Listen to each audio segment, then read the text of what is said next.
Peach Pundit, the podcast, is a conversation filled with the personal opinions of the people who are participating. Any view or opinion expressed belongs only to the person who expressed it and not with anyone with whom that person is professionally affiliated.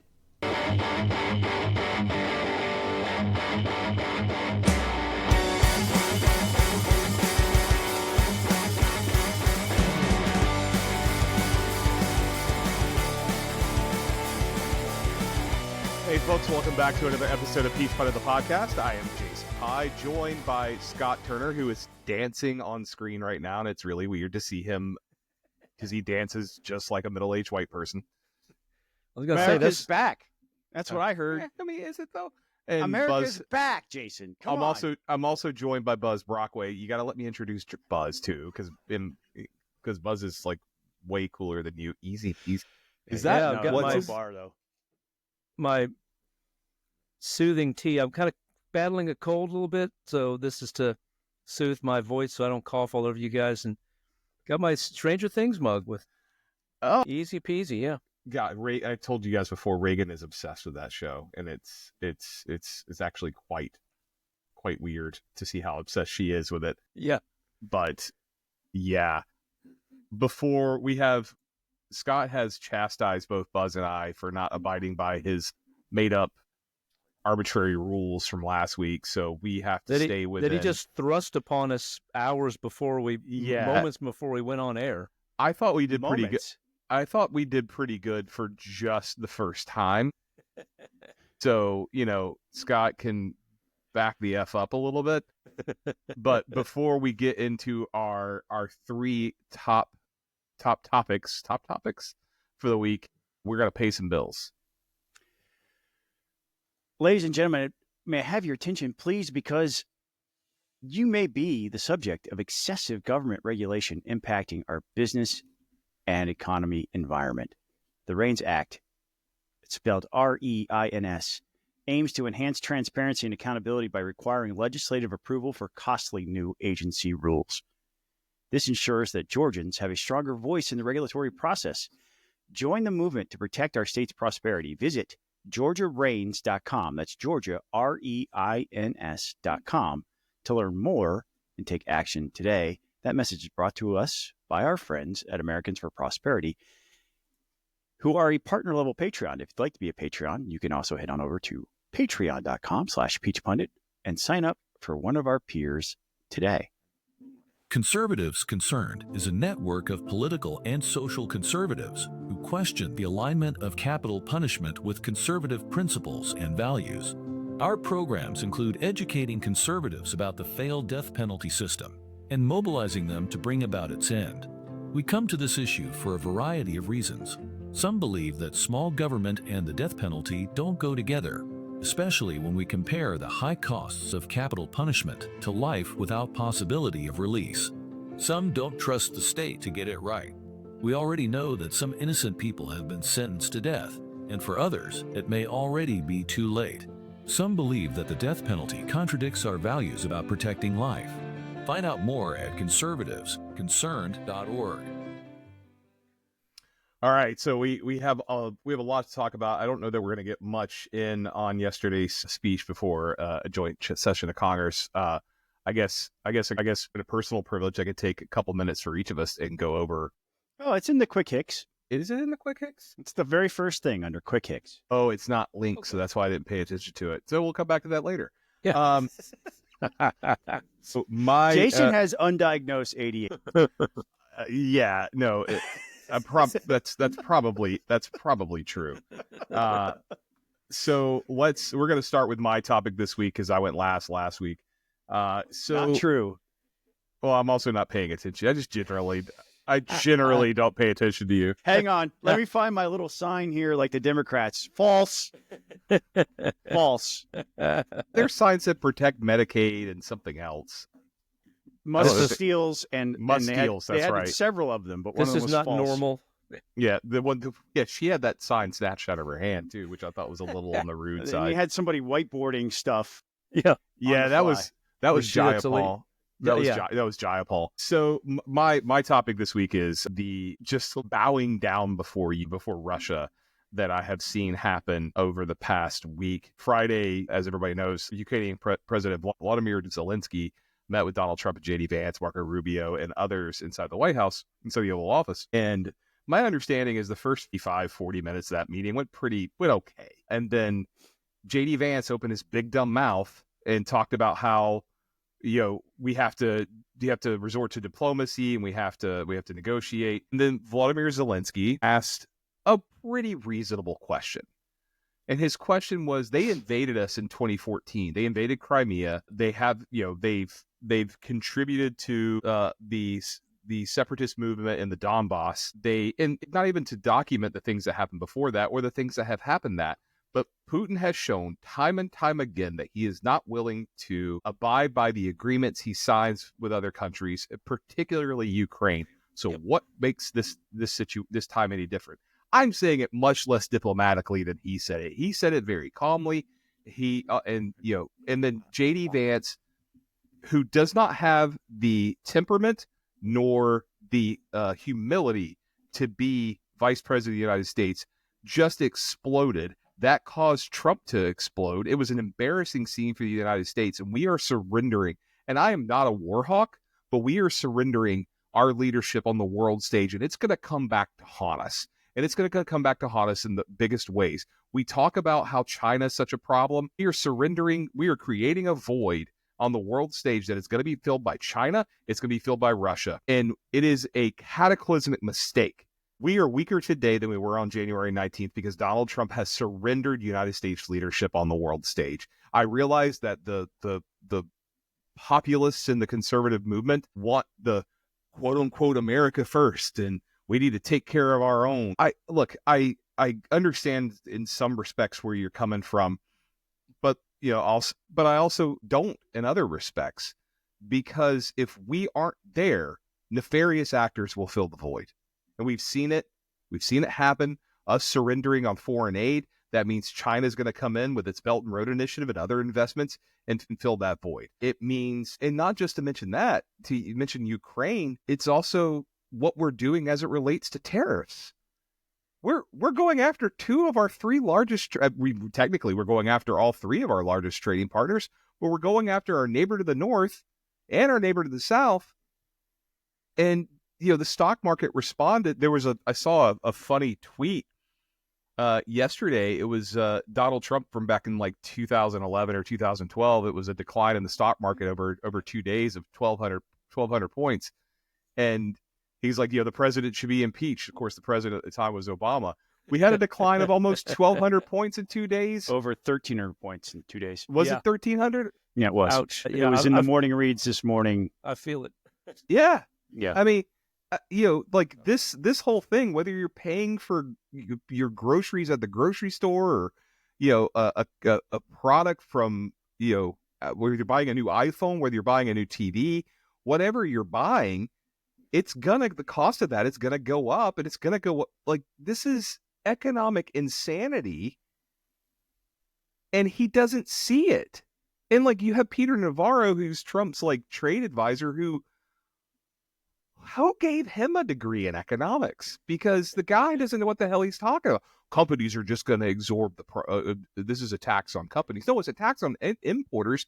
Right. And some companies may absorb some of the prices, but not all of them. It will get passed on to you at a time when inflation's already going up. So I've said a lot. I have been embarrassed by our country's leadership, quote unquote leadership, over the past couple weeks. And I'm wondering when the stupidity is going to end. Buzz? Well, I'll pick up on your last point about the tariffs. I was at a Rotary meeting this morning. I was the Duluth Rotary. My friend Melvin Everson invited me to speak, and one of the people there owns a steel company. They custom fabricate steel for buildings and so on and so forth. He wrote a letter to the president. Got Congressman McCormick to deliver it to Trump's people. Hopefully it winds up in there making a difference. What he was saying, and I found this very interesting, this drives up all prices. And he pointed out, look, you can buy steel from all over the place in the world. America manufactures steel. He said, our company tries to buy American steel. That's our primary source is American steel. But when you raise the prices on everybody else's steel, then on foreign steel, then buyers flock to the cheapest steel, which is American steel, which sure sounds good, but the price goes up because of the law of supply and demand. So he said prices of American steel have already risen 15%. Just, the tariffs have been in place for what, a couple days now or something? Not even a couple of days. I think they kicked in yesterday. And the Wednesday. problem is, and the problem for him is they source the steel, they get a job. They say, we're going to do this job for you. It's going to be X dollars. And then if the prices go up, they're locked in because they have a contract with the person that they're going to provide the service to.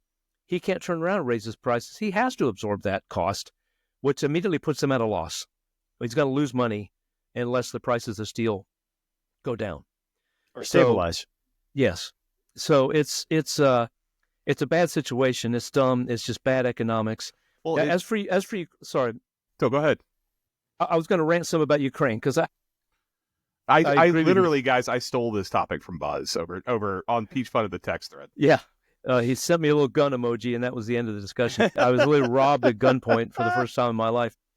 No, I was down at the Capitol Friday, nose deep in our work, and I wasn't aware of this till I got home and looking at social media and seeing everything blowing up. And I got to say, guys, I was sad. I was depressed because it's not because I have any special relationship with the people of Ukraine. I don't. I've been cheering for them because they were wrongly invaded. And I think that the fact that that country wasn't overrun in 3 weeks like everybody predicted would happen is a testament to their stubbornness and their strength as a people. And all they've been asking for is the weapons to defend their own country. That's all they've ever asked for. Zelensky, no matter whatever you think of Zelensky, he has never asked for boots on the ground. He has just asked for the weapons to defend his country. And after having thought about it for a few days, he probably should have handled it a little better. He probably could have, and he has come out and said that he could have handled it better. It was not what he intended. But, it's and I hope it gets worked out. It seems like maybe things are turning around and maybe things get back on track. But then all that does is take it back to the situation where Trump is going to cut a deal with Russia and Ukraine is going to have to suck it up and accept it. And I don't know that that's going to be good for the people of Ukraine. Trump wants this mineral deal, and Zelensky said, we're happy to give you a mineral deal in exchange for that. I think he makes some pretty reasonable requests. If you're going to do that, we need to know that you're going to be there to help us when the Russians come back, because they will, as Jason outlined. They want the whole country. They don't want just the Donbass region. They already took Crimea and the world yawned, and now they've come back and taken more. So it's very discouraging. I think, somebody in Congress immediately introduced a legislation to pull us out of NATO. I mean, that's preposterous.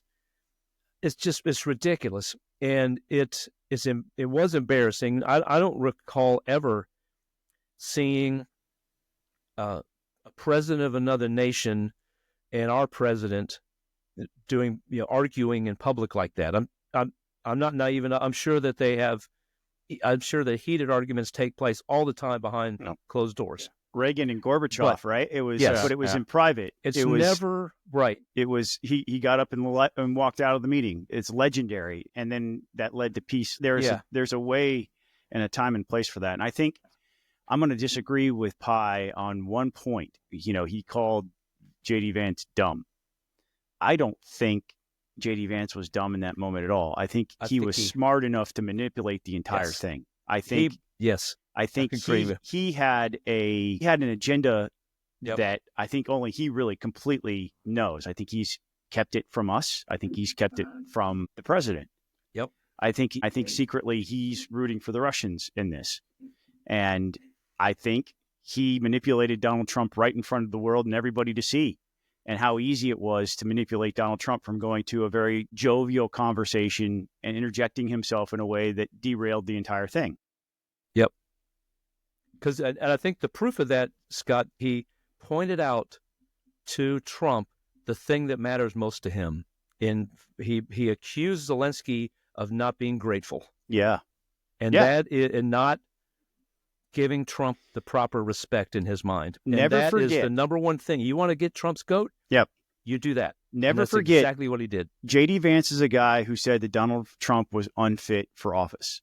And he said it Called him a Nazi over and over again. And it was on billboards in Ohio that during the presidential campaign, that all of his own words criticizing Trump were right there.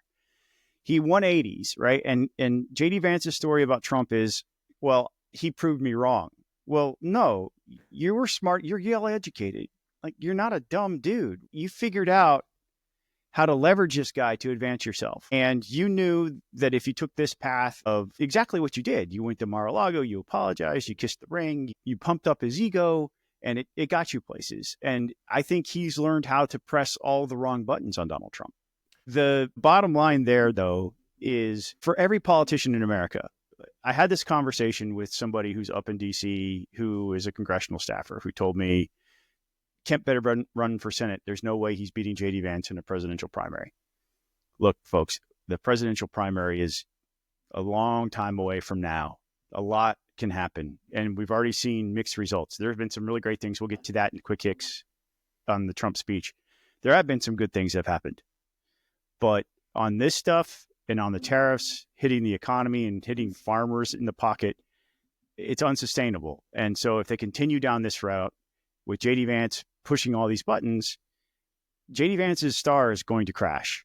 If you are running for a statewide office in Georgia 2 years from now, listen to me. You need to make your own brand. You need to be your own elected official. You cannot get places by hitching your wagon to these national figures. Create your own brand, be your own man, be your own woman, be your own leader. Two quick things. One, Buzz mentioned steel tariffs. Back in 2002, the Bush administration experimented with steel tariffs. Nearly 200,000 or roughly 200,000 Americans lost their job. That's full-time equivalents. And then there was $4 billion in lost wages from those 2002 steel tariffs. And then as it relates to Vance playing to Russia, Vance has never supported Ukraine. He has said that from the word go. Trump has always been skeptical towards Ukraine. He's always been friendly with Putin. But I will note a very funny tweet that someone sent me today. This comes from Grok, which is Twitter's AI. Grok apparently said to someone today, and this was tweeted out, I estimate a 75% to 85% likelihood that Trump is a Putin-compromised asset, leaning towards the higher end due to the consistency of his behavior and the depth of historical ties. So Tag Elon. Tag it Elon. would be funnier if it wasn't likely true. Marjorie Taylor Greene, once again, just when you think she can't outdo herself, she does. She sends out a tweet with words to the effect of, we just need all this fighting to stop, and we need to lift all the sanctions on Russia so that they can be our friends again. And I don't, guys, when was Russia our friend? I mean, is this briefly when Boris Yeltsin was in charge? Maybe prior to 1917? I don't. Wolverines! Yeah, that was your other tweet, Buzz. We forgot to mention that tweet about why is Hollywood always making Russia the bad guy? Right. Marjorie, it's because they are. Yeah, right. Yeah, literally are. It's always Russia. It's always see Red Dawn. See literally any movie in the 80s and 90s. It's always Russia. Rocky. There was a good reason for that. There was a good reason for that because they were the bad guys. Yeah, unless it's Indiana Jones and those takes place in the 30s and 40s, then it was the Nazis. Right. But I guarantee if that had been those movies, like if those movies were set in the 80s, not filmed in the 80s, but set in the 80s, the line wouldn't be Nazis, I hate these guys. It'd be Russians, I hate these guys. Yes. Commies, yeah, I hate these guys. But and plus, it's Marjorie Taylor Greene who's been Moscow's biggest mouthpiece. If she's saying it, I guarantee you it's a Kremlin talking point. Yes. But I'll shut up, Buzz. I'm going to you. Last week I mentioned our friend of the show, a friend of mine, Senator Jason Anvitardi, introduced a bill to throw the doors open for higher math and prepare students for that for high school. And it got through committee today. Sadly, I need to double check, but it doesn't look like it got onto the rules calendar in the Senate for tomorrow for crossover day. But anyway, it came up in committee, and I thought this was a great point, that maybe we don't have enough teachers ready to teach higher math. And the bill was amended to make some allowance for that and set up a system where we get more teachers with those certifications to teach higher math. But I want to point out that Georgia Tech, for several years now, has what they call a K-12 STEM program, where they help teachers learn how to teach higher math. They also have distance math and computer science programs where schools can live stream, can pull from archives and use those in their classrooms to help students. They even have a robotics lab, guys, where students working on on robotics projects in high school and middle school can write their program. 3D printers on the Tech campus will print it, will assemble it, and will run the test on it to see if it works. So it's a really cool program. And Georgia Tech obviously is doing this selfishly. They want more students to come to Georgia Tech from the state of Georgia. But it's a great program, and I think it's evidence of what we've seen in other states with this math open enrollment, and that is the system adjusts, the system rises to the occasion, students rise to the occasion when they're challenged, and we'll have many more students ready for higher math and pursuing STEM degrees in college, and it'll be a great thing for the state of Georgia. So, like I said, I'll double check. I watched the Rules Committee today. I didn't see that they didn't call that number, Senate Bill 171. But Chairman Brass said, if I miss anything, come see me. So hopefully one of the members of the Rules Committee said, hey, we need to add that one too. We'll find out when it gets posted. But anyway, that's what I got, guys. I'm tired of talking about math. I was told there'd be no math when we started this podcast. Wrong. It's 2 weeks in a row. No, look, it's a valid point, but I don't think it's enough to stop the bill.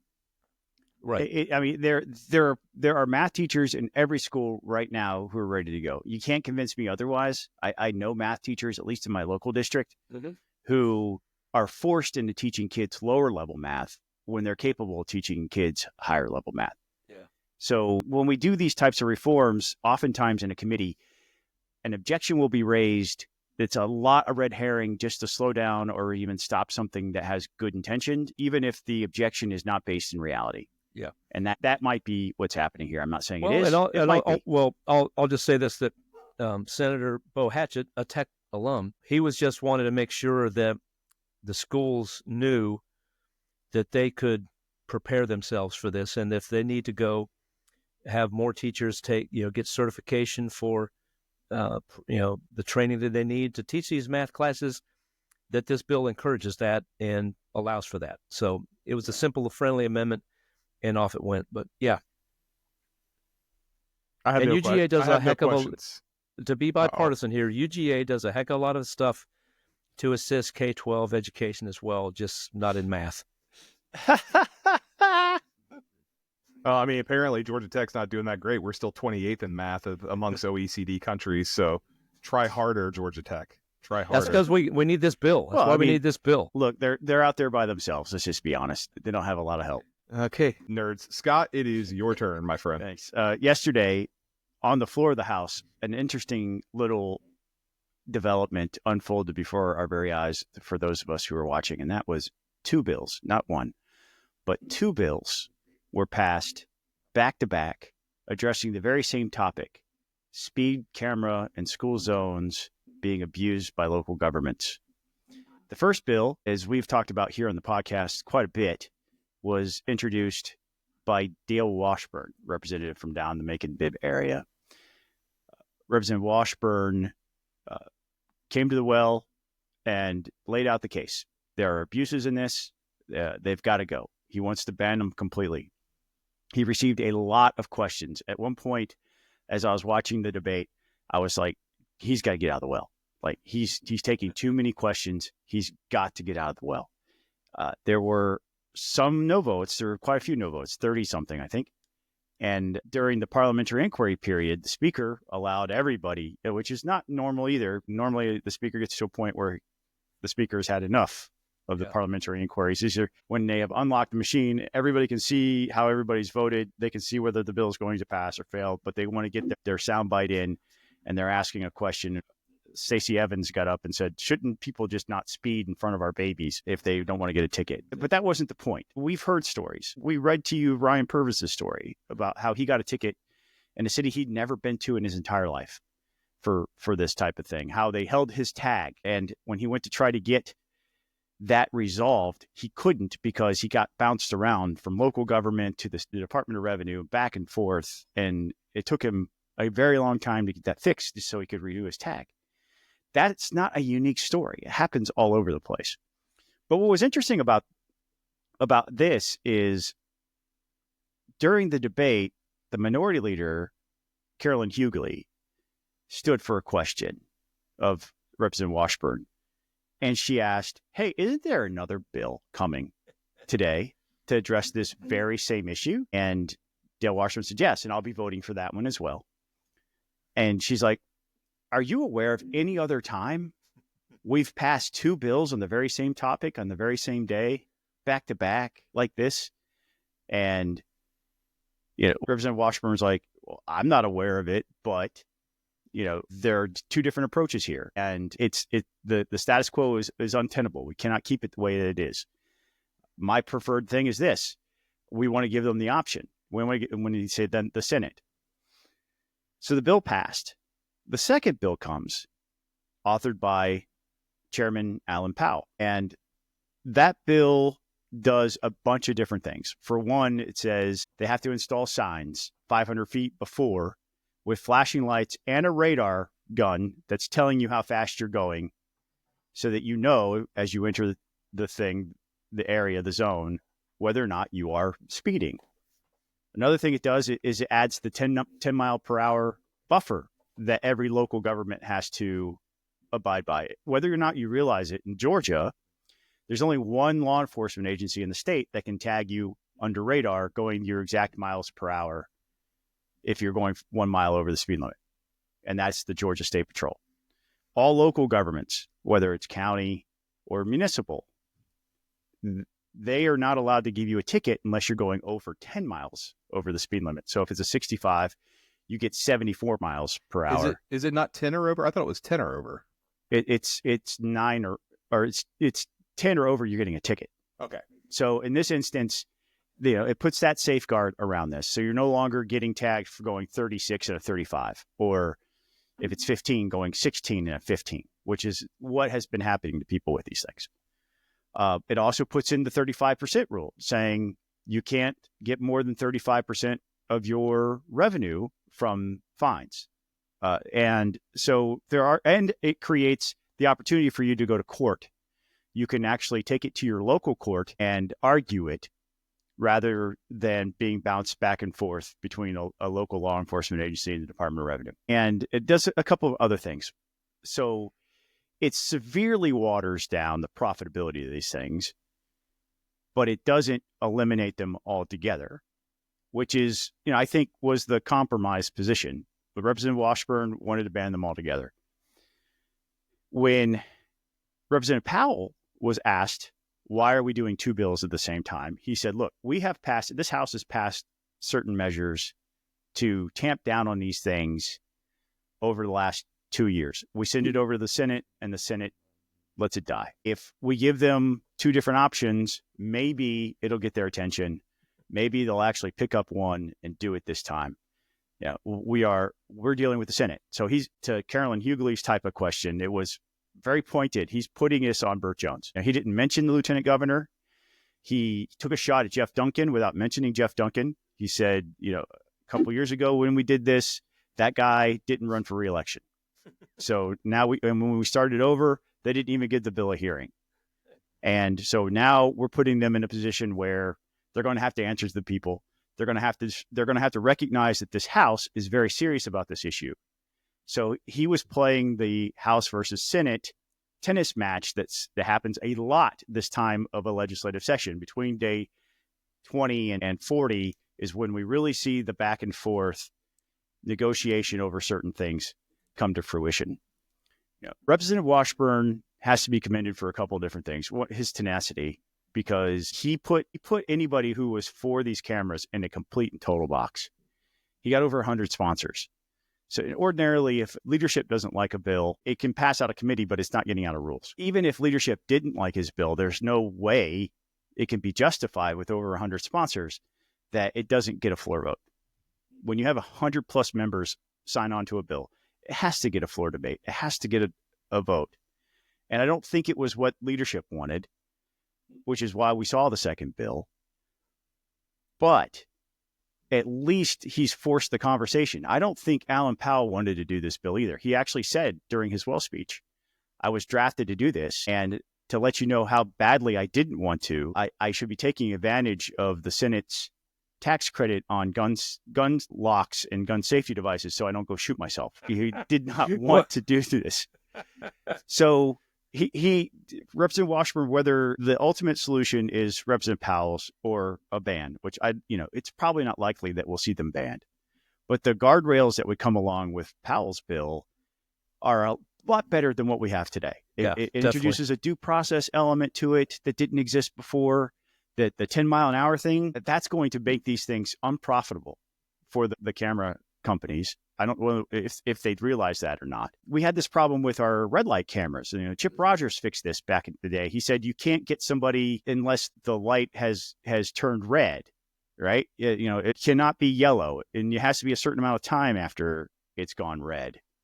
And when they did that, the local governments began ripping these cameras out because they became unprofitable. It's only when these cameras are designed to get somebody on ticky-tack little violations that they're profitable. Yeah. So I think if that bill passes, it's not a ban, but it's certainly more fair. And it's just an interesting thing to see play out because I think without Representative Washburn, his tenacity, we would not have gotten the second bill. I want to commend him.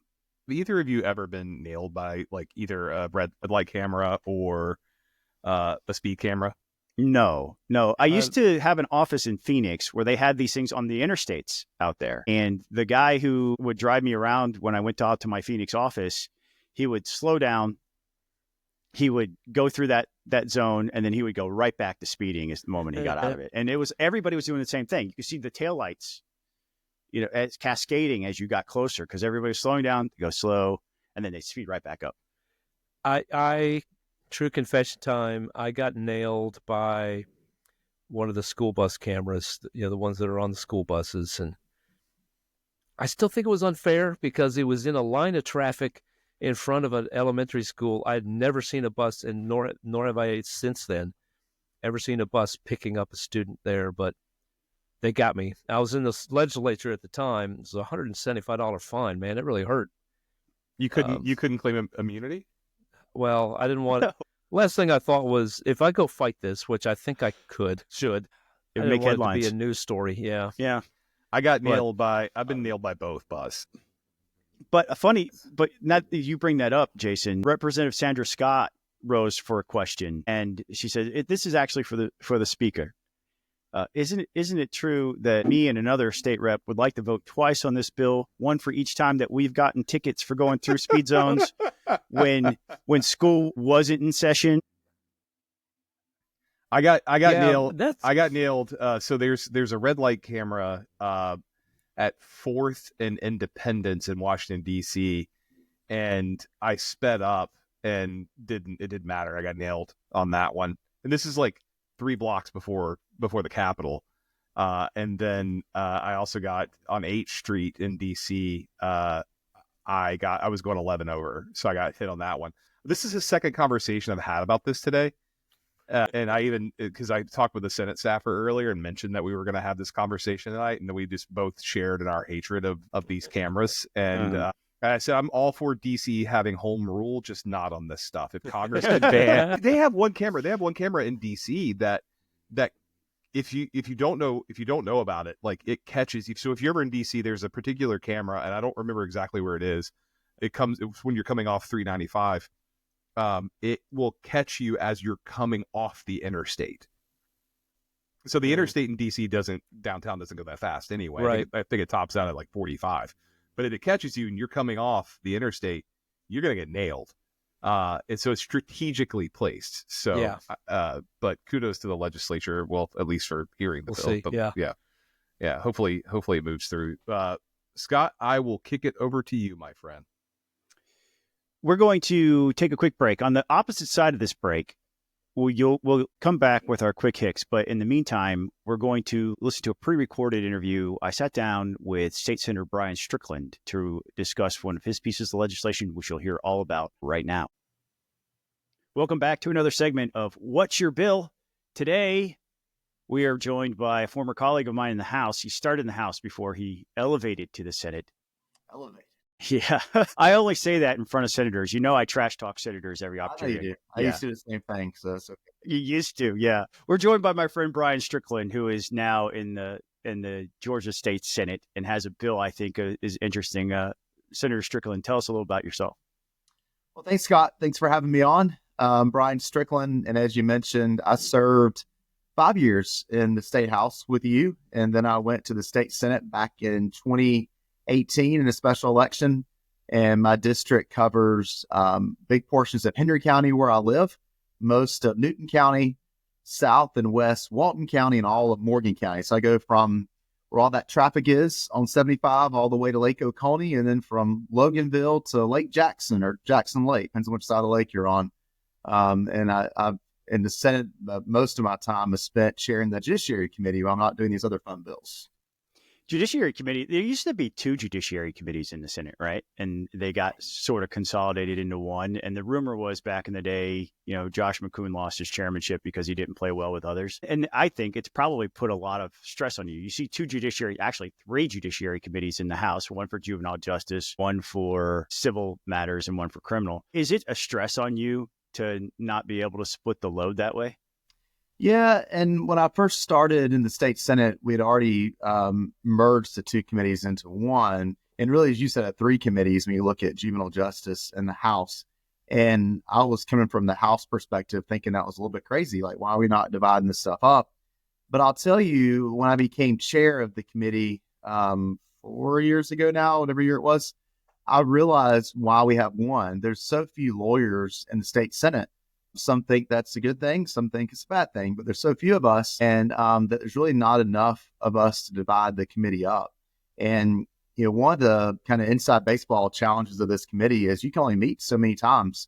We have a leadership on our committee, so few attorneys. Again, you got the majority leader and minority leader on the committee. And so scheduling wise, I'm limited when I can even schedule hearings, usually just 2 a week. And my first year, I said, well, I'll have subcommittees. We will have subcommittees to help vet bills. I tried that. It created more work because I couldn't get people to the subcommittees. And so I've realized there's just no better way of doing this, honestly. I think we just have to put the work in. We have a lot of bills. It's a heavy volume of bills. We're known for those late nights for a reason, though. We spend the time it takes to go through all these bills. Yeah. I've always found if my bill got assigned to judiciary, I was in for a long haul. So I commend you for your work, but you're not here to talk about that. I kind of sidetracked the conversation. You have this bill I think is long overdue. What's your bill? It's SB 89. I've got my number down now. SB 89 is our first attempt in the state Senate to deal with the issue of lack of access to affordable childcare. This past offseason, I chaired a study committee on the Senate side that looked into the issue of the lack of access to affordable childcare in our state. And we obviously, the first thing you do in the the study committee, is confirm there's a problem. That was easy to do. We heard from people around the state, from big business leaders saying, I need workforce. I don't have enough people that can come to work. And we heard from working moms and dads that said we're having to choose between a career and trying to raise children. We heard from childcare workers, childcare facility owners. One of the things that really made it full circle is when you have childcare facility owners saying one of our biggest problems is our workers don't have access to childcare. And so it's a problem that anybody in our state that is trying to raise a family or knows someone that's trying to raise a family or is an employer, you know this is a big deal. And so we studied it in the off season. I have a little personal experience with this. My wife works full time as well. I've got a 7-year-old and a 5-year-old. Before I joined here, I'm sending my kids to school. I try to pick my kids up from school most of the time when I can too. a little hard during session. And we're dealing with childcare as well. And so it's something that I live every single day. And as you've seen more younger people get into the House and Senate, more of us are living this every single day. And so getting back to the bill, this bill is not the magic bill that's going to solve this problem. We know that. Every time I present it, I say, this is not the fix. There's really not one big fix. There's only so much that we, the state, can do to address this. However, this is a good first step. SB 89 deals with tax credits. It creates a new tax credit for younger children that aren't school age yet. So those who have children under the age of 7, it creates a new tax credit for those working parents. And this is a refundable tax credit of $250 per child. Again, I know some people have criticized the bill and said it's not enough. However, it still is something to help our working parents in our state, in addition to the other money they're getting back with our surplus right now. It also takes 2 other existing tax credits that we have and expands them. One is a tax credit where parents can get a credit for certain child care expenses. We're increasing that tax credit by a percentage in our state. And so it's currently based on a percentage of the amount of federal tax credit. We're increasing that. And also we're expanding another tax credit for employers that offer child care for their workers. We're making it where more employers can take advantage of this. I can get more into the weeds if you want, but it makes it where it's more eligibility for companies that are offering child care to apply for this. It also increases the amount that they get as well. And so every employer that you talk to, if they're able to offer child care to their workers, they would love to do that. Obviously, not everybody's in position to do that, but we're trying to make it where those that can't do that and those that are right on the verge of being able to afford to offer child care to their workers can take advantage of that tax credit too. So for your critics who are, did you have anybody vote against this bill in the Senate? This is one of those kumbaya bills. Yeah. We all hold hands and we fight one bill out where it's party line or very divisive. You go on the floor and have a bill like this, everybody says they're for it, right? Which is great. The only you rarely see bipartisan bills in the Senate. You rarely see a bill where Republicans and Democrats are signing on together, but you had Democratic signers on this bill, right? As far as co-sponsors. It's something that we all can agree on. It's something that we all know is a problem. And, both sides of the aisle, I disagree with my Democrat friends on a lot of issues. And it's more about, the role of government, the role of the state in particular for us. But they want the same things that I want for the most part. And they want to support working families. Republicans want to support working families. This is a bill where it is just the right thing to do. You shouldn't have to choose between having a career and raising a family. Moms and dads both should be able to go and work and have a career and build a career in our state. And so we know it's the right thing to do, but it's also good financially for our state. There is a price tag on these things. You talk about tax credit. This is not something where you dip into the budget and pay for it, but it comes on the front end, on the revenue end. Mm-hmm. And so it's estimated to cost state around $180 million. Is that really a cost? Depends on how you look at it in theory. But that means it's about $180 million a year that won't go into the state treasury because you'll have refunds, credits going out to individuals for this.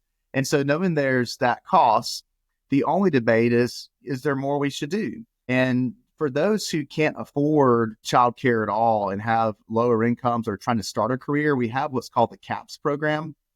And that is a way where the state helps lift you up. The more money you make, the less you get back. Hopefully you're getting off the CAPS programs for people who are starting careers or struggling to get by to want to build their wealth and build a career.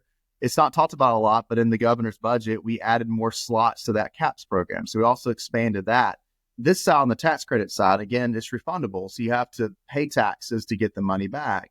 This is really the next step. So CAPS helps lift people up to get a career going. And then hopefully this then steps in to help you as well.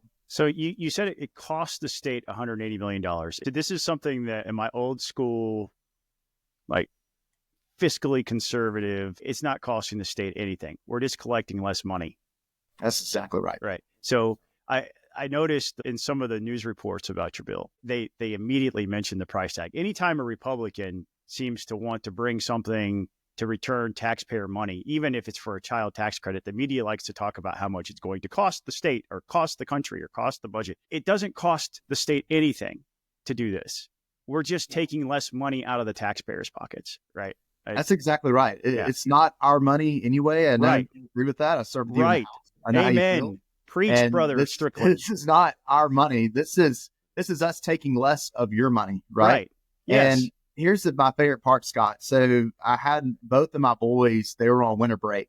And so it so happened to be the day I presented this bill, they came to visit me at State Capitol. My wife came on the floor with me, and we had both boys with me. We broke all the Senate rules. They got to go up there in the front and stay with me while we presented the bill. Maybe that's why it was unanimous. I don't know.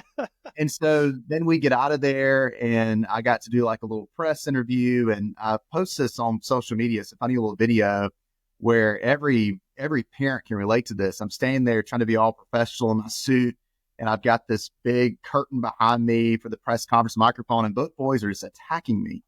And I was trying to keep my 7-year-old from falling off the rail for the second floor of the Capitol, which is a concern. It's an old building, and sometimes that railing's probably not where it should be.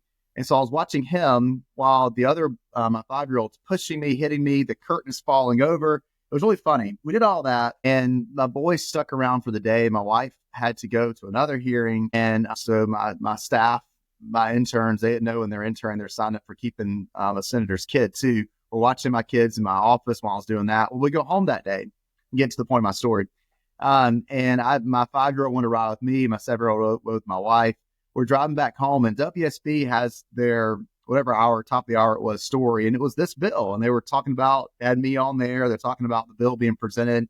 And I was like, Beecher, we're on the radio. I look back there, and he's falling asleep. He wasn't listening at all. So it was a good, good moment of humility for me. It's like, okay, he's just but the WSB then says, and I love WSB, no criticism of them. They said they closed the segment with, it is estimated that this bill will cost the state $180 billion.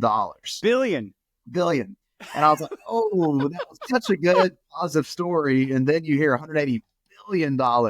It is $180 million. A little difference. But it also, again, doesn't cost us a thing. And to your point, look, if people are working, they're paying more in tax. So not only is this the right thing to do, but it actually makes the state more money, because when you are a productive member of society, you are paying more in tax. Yeah. I wish the media would stop saying it would cost the state on these things. It would be like the estimated drop in revenue.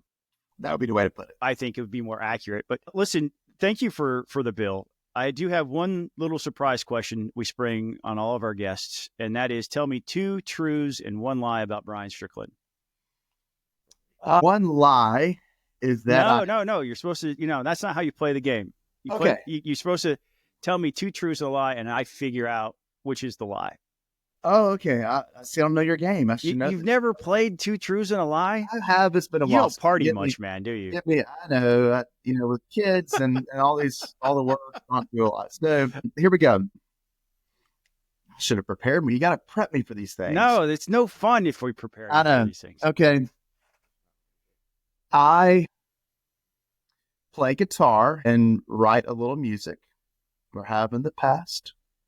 I played college baseball. I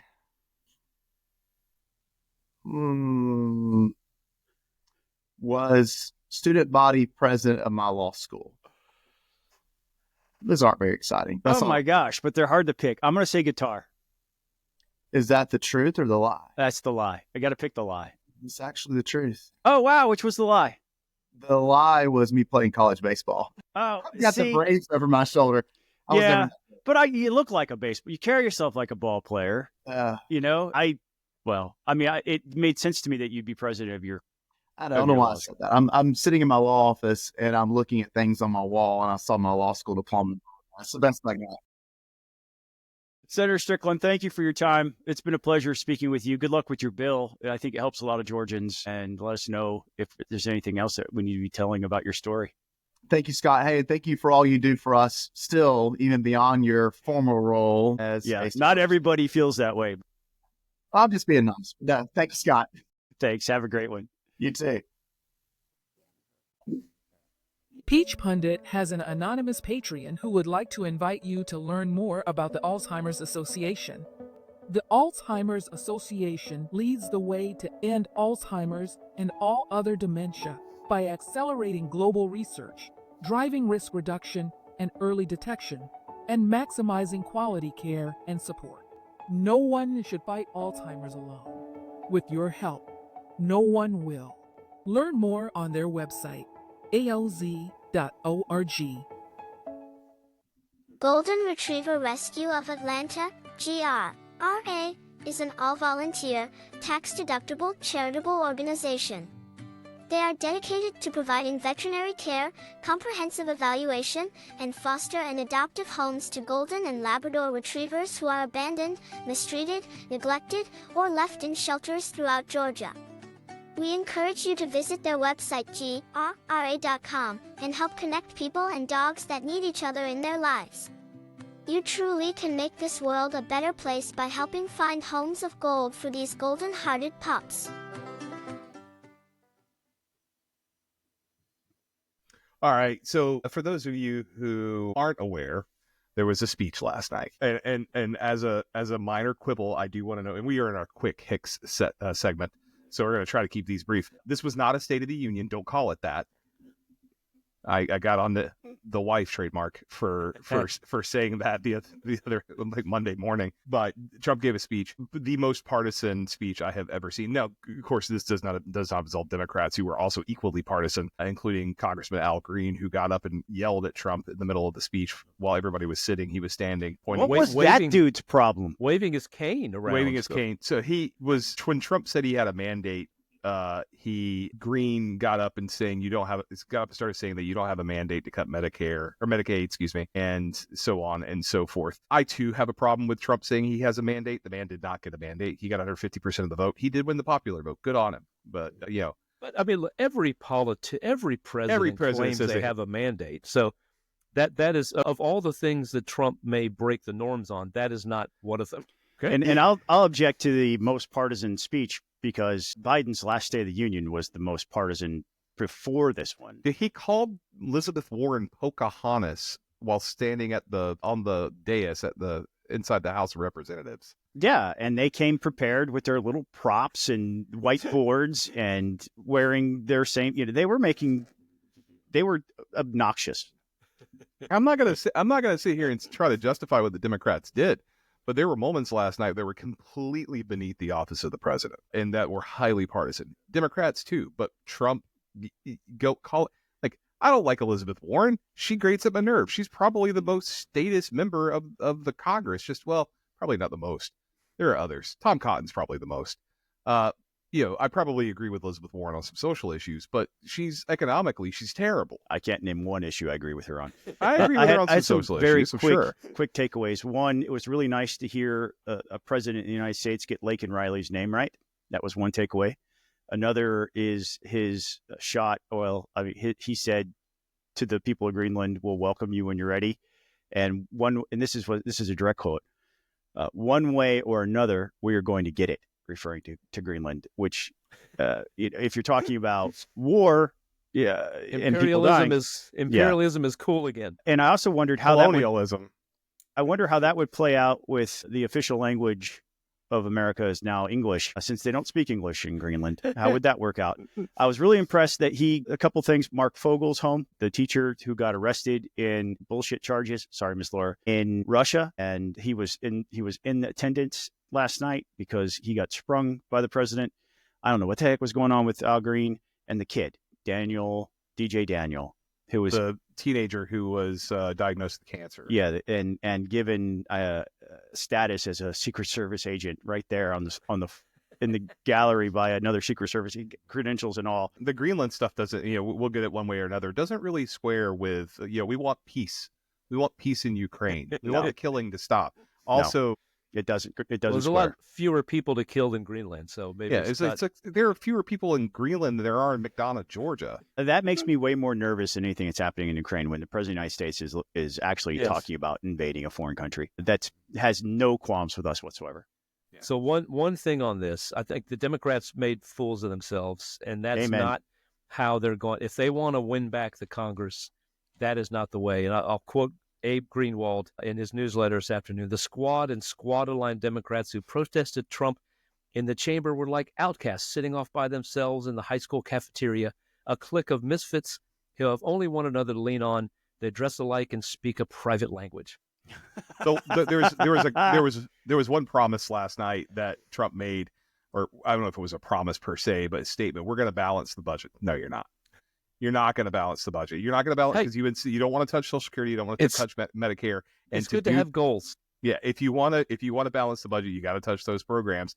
In addition to raising tax revenue, which he's about to not do. So he's, the tax cut, the extension of the TCJA costs $4.6 trillion. Like, you can't do all of these things at once. You can't have your cake and eat it too. You got to pick what you want. CitizenWhip report. CitizenWhip report is a new little experiment I'm doing. When Buzz and I were in the house, every day the whip team would produce a document that gave a very brief outline. And depending on who the whip was, you got a pretty good whip report that explained what the bill did.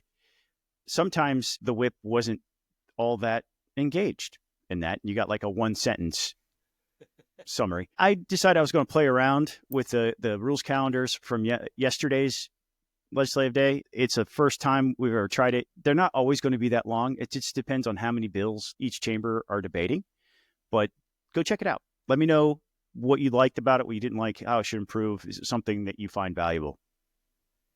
Now, Scott, you might recall that it was rather chilling at times. Ed Lindsay, our friend, was the whip at the time when the show House of Cards came on, and from time to time he would include quotes from Frank Underwood on the front of the. We will cleave you from the herd and leave you to die was one of his favorites. Yes. Yeah. What was his Frank Underwood's in line in that movie? They had this one thing. It's like, he only asked three things. It was vote your district, vote your conscience, vote. It don't ever surprise me. And don't ever surprise me. Yes, that was also one of the quotes on one of the whip reports. Yes. Now, I heard Ed Lindsay, in fairness to Ed, he said that before I ever heard it in House of Cards. So I think they may have stolen it from. And when we were in the House, it was transformed into vote your conscience, vote your district, and give me complete and total loyalty. Yeah, that's and don't cross me. That surprise me. I remember Ed did that, by the way. We're not talking about Ed, but there were others. With Jerry Keene, it was we don't govern how we campaign. Yes. So, but we have important announcement for those of you who haven't seen it already, and I know that some of these things have already shown up under the Gold Dome. We have merch. Yeah. If one of the hottest items right now is the I Flop with Colton stickers, I found one in the wild on some kid's laptop, some intern's laptop in one of the legislative offices. And I took a picture and posted it on Facebook. You can buy that sticker if you are at the Gold Dome Capitol. Just talk to me. I'll give you one of those for free. But you want hats, you want T-shirts, you want a backpack.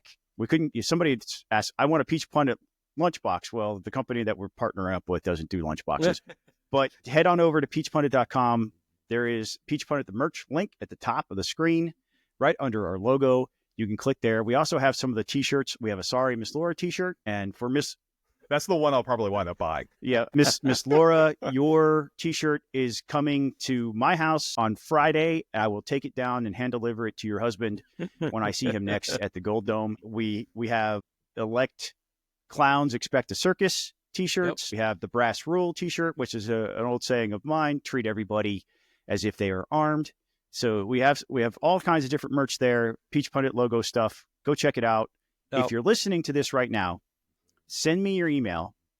If you sign up for our newsletter, or if you have already signed up for our newsletter, send me an email at Scott with one T at peachpundit.com, SCOT at peachpundit.com, and I will give you specifically a 10% off coupon for listening to the show.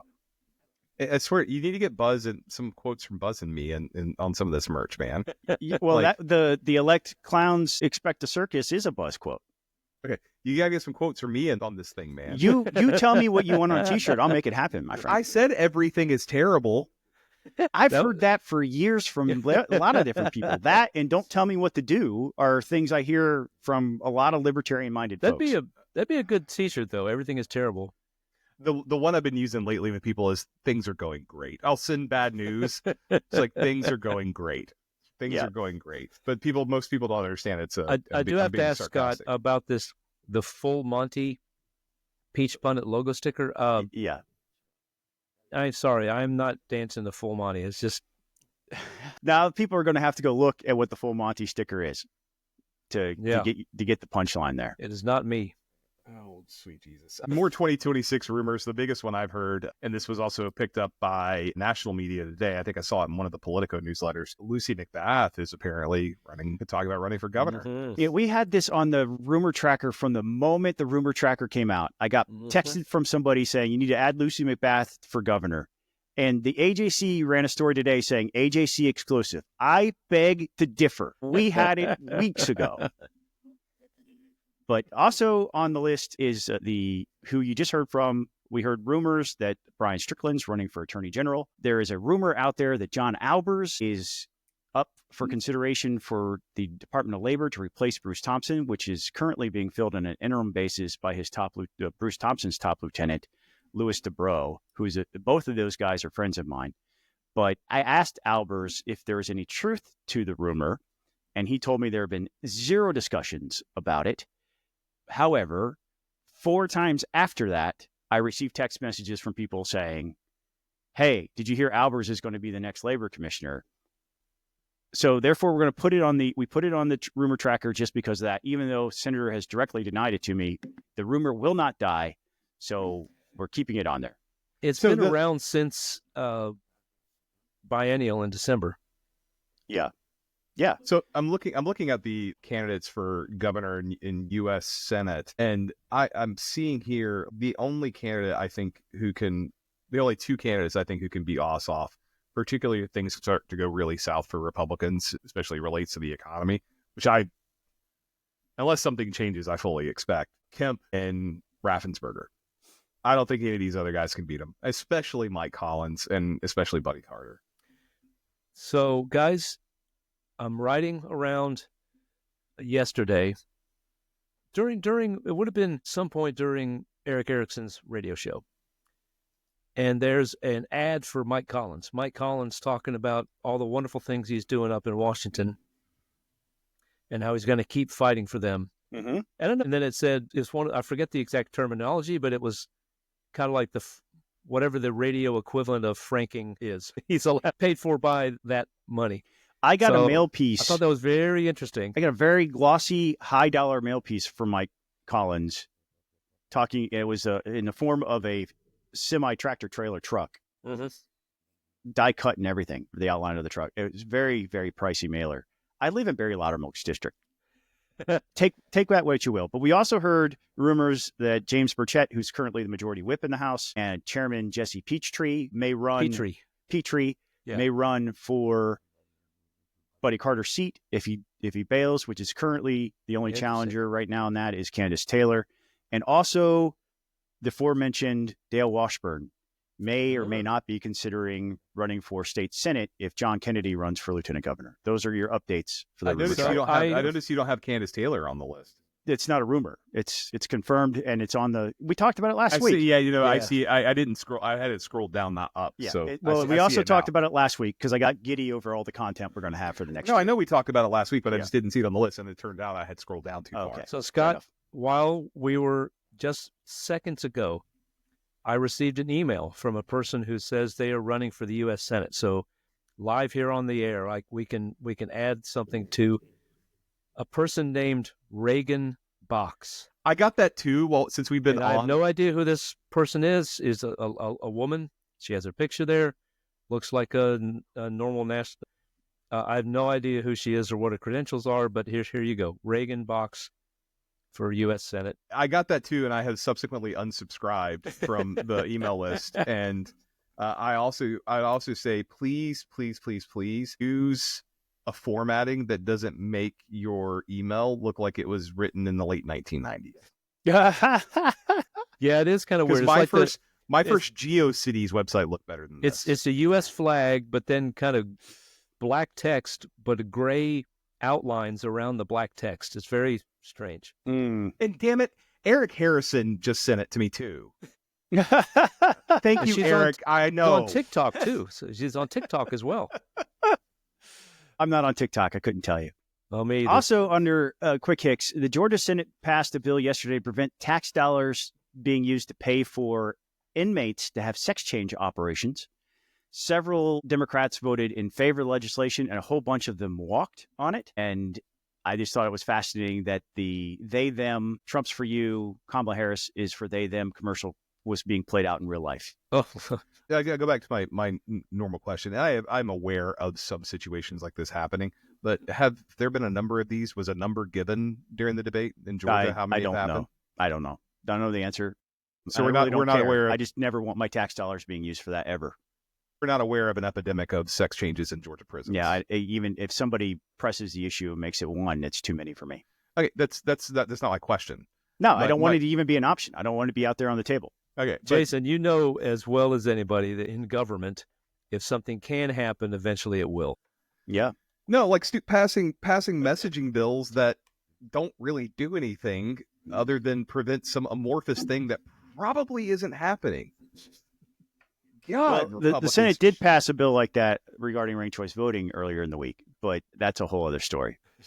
Yeah. So the House has passed a piece of legislation to end the death penalty for individuals with intellectual disabilities. This should have already been law. Yeah, we're the only state in the country that does this. This is Bill Werkheiser, who is a Patreon to the podcast. This Kudos is his to bill. you, Bill. Yeah.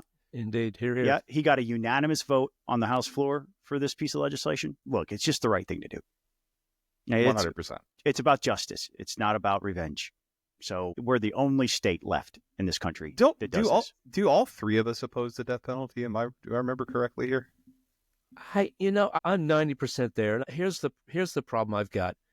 We had a case in Gwinnett County, and I'm probably going to miss some of the details.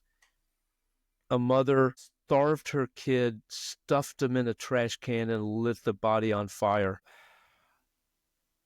And she's headed to death row. And I just wrestle with that. There's some crimes that are just so heinous. Yeah, I get that. Yeah. Emily used to run the child fatality review in Virginia, and she's told me some stories. Yeah, but I don't think we've specifically talked about the death penalty. But I think if I asked her, she'd probably say she opposes it.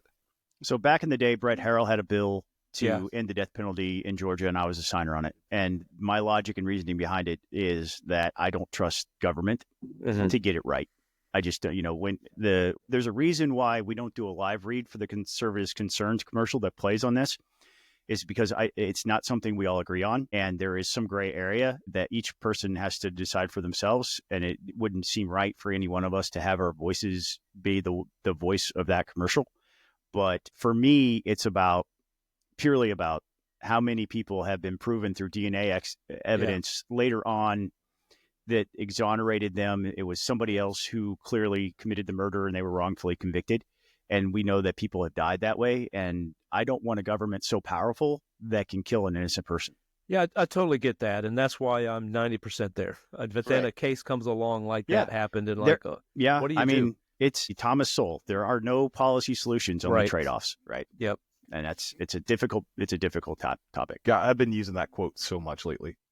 And finally, Georgia, the legislature has actually. No, the Senate. It was the Senate. I was pulling my email back up. The Senate has passed the Religious Freedom Restoration Act. Yeah, this is Ed Setzler's longtime passion project to put us in the same category as states like New York and Connecticut and Florida, who have created the compelling state interest balancing test for issues related to religious and exercising your right to religion. So Scott, in years past, Senator Setzler, and back when he was Representative Setzler, he's introduced this bill before. In previous versions, it just the simple little bill that just incorporated federal RFRA into state law. Is that what this does? Is it? That's where I haven't read the bill this time. I just wanted to say it's out there. This is quick hicks. This isn't a deep dive. Yes. Go look at the bill if you want to know the details on it. But that has traditionally been Ed's stance. He doesn't want to add anything else. There was a bill that got vetoed that had a bunch of extra language in it beyond just the federal RFRA language. This is something also to consider.